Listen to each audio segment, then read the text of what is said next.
Corona virus اور lock down میں لوگ چھتوں پہ جا کے اذان اور نعرے لگا رہے ہیں، تو کیا یہ صحیح ہے؟ کورونا وائرس سے اگر کسی کی ڈیتھ ہو جائے تو پھر میت کو کس طرح سے غسل دیا جائے؟ ان سوالوں اور اس کے علاوہ اور بھی سوالوں کے جوابات کو جانیے اس ایپیسوڈ میں۔ بسم اللہ الرحمن الرحیم۔ دوستوں السلام علیکم۔ سبیل کمنٹ کے اس نئے ایپیسوڈ میں آپ کا استقبال ہے۔ ماہ شعبان آپ سبھی کو بہت بہت مبارک ہو۔ خاص کر اس مہینے میں مولا امام حسین علیہ السلام، حضرت ابوالفضل العباس اور امام زین العابدین علیہ السلام کی ولادت کے موقع پر امام زمانہ اور آپ تمام مومنین کی خدمت میں مبارکباد پیش کرتا ہوں۔ امام حسین علیہ السلام کی محبت کے سلسلے میں امام صادق علیہ السلام فرماتے ہیں، من اراد اللہ بہ الخیر قذف فی قلبہ حب الحسین وحب زیارتہ۔ جب اللہ کسی بندے کے لیے نیکی کا ارادہ کرتا ہے تو پھر اس کے دل میں حسین کی محبت اور حسین کی زیارت کی محبت کو ڈال دیتا ہے۔ دوستوں، جیسا کہ آپ جانتے ہیں کہ دنیا کے بہت سے ممالک کی طرح ہندوستان کو بھی لاک ڈاؤن کر دیا گیا ہے۔ کورونا وائرس کو ختم کرنے کا بہترین راستہ یہی ہے کہ ہم اپنے گھروں میں رہیں، غیر ضروری کاموں کے لیے گھر سے بالکل نہ نکلیں۔ آیت اللہ سستانی اور دیگر مہاراجوں کے فتووں کے مطابق ہیلتھ گائیڈ لائن پر عمل کرنا واجب ہے۔ اسے سنجیدگی سے لیں اور اس پر عمل کریں۔ یہ لاک ڈاؤن کا زمانہ بہترین فرصت ہے کہ ہم اپنے معنویت کی طرف توجہ کریں اور زیارت عاشورہ، حدیث قصہ وغیرہ کو روز پڑھیں۔ اپنی فیملی کے ساتھ ٹائم اسپینڈ کریں۔ اپنے بچوں کے ساتھ انڈورس بہت سے گیم ہیں جسے ہم کھیل سکتے ہیں۔ ساتھ ہی ساتھ سیلف ڈیولپمنٹ پہ توجہ کریں۔ انٹرنیٹ پہ ایسی بہت سی ویڈیوز ہیں جسے دیکھ کر ہم کچھ نہ کچھ سیکھ سکتے ہیں۔ امام کاظم علیہ السلام فرماتے ہیں، من استوى یومہ فهو مغبون، یعنی جس شخص کے 2 دن ایک جیسے گزر جائیں، 2 دن مساوی و برابر ہوں، تو وہ شخص گھاٹے میں ہے۔ ساتھ ہی ساتھ اس لاک ڈاؤن کی وجہ سے بہت سے ایسے افراد ہوں گے جن کا کاروبار متاثر ہوا ہوگا۔ کچھ ایسے بھی افراد ہوں گے کہ جو روزمرہ کی مزدوری کر کے اپنے بیوی بچوں کا پیٹ پالتے تھے۔ اگر ایسے افراد کو آپ جانتے ہیں یا وہ آپ کے اطراف میں رہتے ہیں تو آپ ان کا خیال رکھیں، ان کی مدد کریں۔ دوستو، یہی وہ موقع ہے کہ ہم اپنے رابطوں کو اور مضبوط بنا سکتے ہیں۔ اسلامی تعلیمات کے مطابق پڑوسیوں کے بہت سے حقوق ہیں۔ جناب زہرا سلام اللہ علیہ فرماتی ہیں، الجار ثم الدار، یعنی پہلے پڑوسیوں کا خیال رکھا جائے، پھر اس کے بعد انسان اپنے گھر والوں کا خیال رکھے۔ چلے دوستو، اب ہم اپنے پہلے سوال کی جانب چلتے ہیں۔ کمیل مرزا کمنٹ کرتے ہیں، السلام علیکم جناب، یہاں لکھنؤ میں روز رات 10-11 بجے لبیک یا حسین، لبیک یا مہدی کے نعرے لگ رہے ہیں چھتوں پر سے، کہیں کہیں تو آزان بھی دی ہے لوگوں نے بے وقت۔ پلیز اس پر روشنی ڈالیں۔ آپ نے جو نعروں کے سلسلے میں اور اذان کے سلسلے میں سوال کیا ہے، اس کے سلسلے میں 3 اہم پوائنٹس ہیں جو آپ کے سامنے پیش کرنا چاہتا ہوں۔ پہلا یہ کہ ہمیں اپنی اسلامک آئیڈینٹی پر پورا بھروسہ ہونا چاہیے اور کہیں پر بھی ہمیں اپنی اسلامک آئیڈینٹی اور اپنی شناخت اور اپنی پہچان کو چھپانا نہیں چاہیے،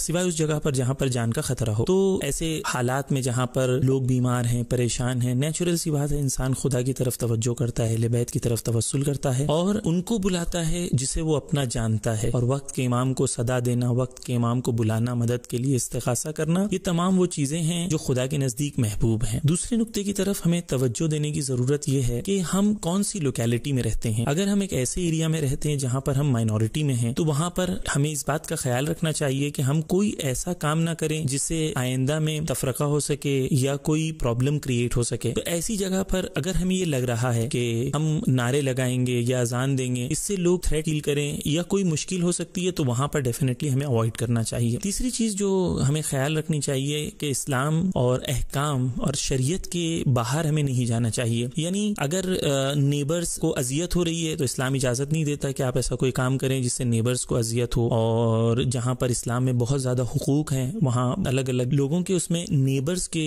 حقوق بہت زیادہ ہیں۔ تو یہاں پر یہ تیسرا پوائنٹ تھا، شریعت کو ذہن میں رکھنا چاہیے اور اس کے تحت ہمیں کام کرنا چاہیے۔ کنکلوژن کے طور پر یہ کہنا چاہتا ہوں کہ نعرے لگانا یا اذان دینا یا استغاثہ کرنا یا دعا کرنا، یہ سب وہ چیزیں ہیں چھتوں پہ جا کے جیسے آپ بیان کر رہے ہیں، یہ سب وہ چیزیں ہیں جو پازیٹیو ہیں اور اس میں کوئی اشکال نہیں ہے، بلکہ جو چیز کی طرف ہمیں توجہ رکھنی چاہیے وہ یہ ہے کہ ہم کوئی ایسا کام نہ کریں جس سے دوسروں کو اذیت ہو یا کوئی ایک ایسا کام جو آئندہ میں فتنے کا سبب ہو سکتا ہے۔ چھتوں پہ اذان دینے کے حوالے سے بھی ہم سے سوال کیا گیا تو ہم نے اس کا جواب مولانا حکیم زہدی سے دریافت کیا۔ اذان کی کچھ ایسی قسمیں ہیں جن سے ہم بخوبی واقف ہیں، جیسے وہ اذان جو نماز کا وقت آنے پر دی جائے، وہ اذان جو کوئی نمازی اپنے نماز شروع کرنے سے پہلے دے، یا وہ اذان جو کسی نوزاد کے کان میں دی جاتی ہے، اور بعض اور ایسے موقع جن کا ذکر فقہ کی کتابوں میں آیا ہے۔ لیکن اگر کوئی شخص چاہتا ہے کہ وہ ان موقعوں کے علاوہ اذان دے، وہ بھی بلند آواز میں یا چھت پر جا کر لاؤڈ سپیکر کے ذریعے مثلا،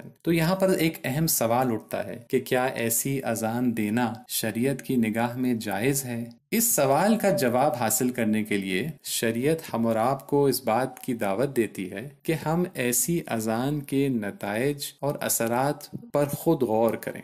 اگر ایسی اذان دینے سے کوئی بڑا نقصان ہوگا، جیسے کہ ایسی اذان سے مان لیجئے مومنین کو اذیت پہنچے اور تکلیف ہو، پڑوسی پریشان ہوں، آپس میں جھگڑے پیدا ہو جائیں یا مختلف قوموں کے درمیان نفرتیں بھڑک جائیں، تو ایسی اذان یقیناً شریعت کی نگاہ میں اچھی نہیں سمجھی جائے گی اور مومنین کو ایسی اذان دینے سے پرہیز کرنا چاہیے۔ لیکن اگر اس قسم کا کوئی نقصان نہیں ہونے والا ہے تو پھر اذان دینے میں کوئی مضائقہ نہیں ہے، کوئی مشکل نہیں ہے، یہ جائز ہے، یہ دی جا سکتی ہے۔ اور کبھی کبھی ممکن ہے ایسی اذان سے کچھ فائدے بھی حاصل ہوں، جیسے مومنین کے دلوں کو تقویت پہنچے، یا ہو سکتا ہے حوصلہ ان کا بڑھے، یا ان میں آپسی وحدت اور بھائی چارگی کا احساس پہلے سے زیادہ ہو جائے۔ شامی بھائی کمنٹ کرتے ہیں، کیا کورونا وائرس سے کوئی مومن بندہ مر جائے تو اس کو غسل دینا چاہیے یا نہیں، یا اس کو ایسے ہی دفنا دینا چاہیے؟ ہر انسان کی شرعی ذمہ داری ہے کہ مرنے کے بعد اس مسلمان میت کے حق میں غسل،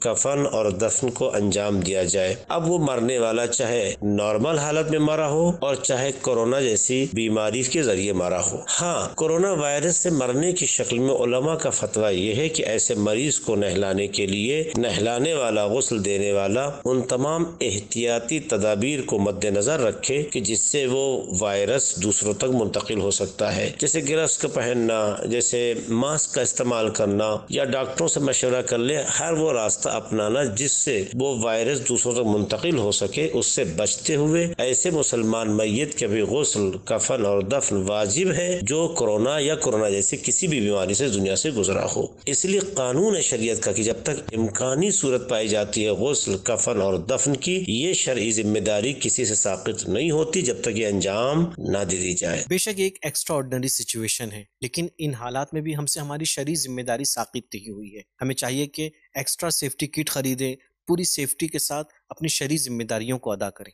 بطول فاطمہ سوال کرتی ہیں کہ بینک میں جاب کرنا کیسا ہے؟ آیت اللہ خامنہی بینک میں کام کرنے کے سلسلے میں فرماتے ہیں کہ وہاں پر کام کرنے میں کوئی حرج نہیں ہے، لیکن بینک کے ایسے معاملات جو حرام اور سود سے متعلق ہیں ان کی اجرت لینا جائز نہیں ہے۔ لیکن بینک کی درآمد کا وہ شعبہ کی جہاں پر معلوم ہی نہیں ہے کہ یہ حرام کام سے متعلق ہے یا حلال کام سے متعلق ہے اور اس کی درآمد حلال ہے یا حرام ہے، تو وہاں پر اجرت لینے میں کوئی اشکال اور کوئی حرج نہیں ہے۔ آیت اللہ سیستانی دامت برکاتہ اس سلسلے میں فرماتے ہیں کہ بینک کے معاملات دو قسم کے ہوتے ہیں۔ بینک کے حرام معاملات جیسے سود والے معاملات یا سودی معاملہ یا شراب کی تجارت کرنے والی کمپنیوں سے متعلق معاملات جیسے ان کے شیئر وغیرہ خریدنا بیچنا، تو یہ سب حرام معاملات شمار ہوتے ہیں، ان سب میں کام کرنا جائز نہیں ہے اور اس کی اجرت لینا بھی حرام ہے۔ لیکن اس کے علاوہ جو معاملات ہوں گے بینک کے وہ جائز ہیں، ان میں کام کرنا جائز ہے اور وہاں کی اجرت لینا بھی جائز ہے۔ سید آفرین کمنٹ کرتے ہیں، سلام، ہمارے یہاں زیارت عاشورہ ہوتی ہے، 15-20 لوگ مل کر پڑھتے ہیں لیکن پوری زیارت نہیں پڑھتے۔ جب ہم نے سوال کیا تو کہنے لگے نماز واجب ہو جاتی ہے، لاسٹ 4 حصے پہ 2 رکعت نماز واجب ہو جاتی ہے، جبکہ ہم نے آج تک یہی سنا ہے کہ پوری زیارت پر 2 رکعت نماز ہے۔ اب صحیح کیا ہے پلیز ہمیں بتائیے۔ احکام اسلامی میں واجبات اور محرمات رسول اسلام کے زمانے میں ہی مقرر ہو چکے ہیں، لہٰذا اب کسی کو کوئی چیز واجب یا حرام کرنے کا اختیار نہیں ہے۔ ہمارے ائمہ نے احکام اسلامی ہم تک پہنچائے ہیں اور واجب، حرام اور مستحب کی ہمیں تعلیم دی ہے۔ چنانچہ تعلیمات اہل بیت میں معصومین علیہ السلام کی دور یا نزدیک سے زیارت باعث ثواب اور اجر عظیم ہے، اور آپ حضرات کی تعلیمات میں نماز زیارت مستحب ہے، یعنی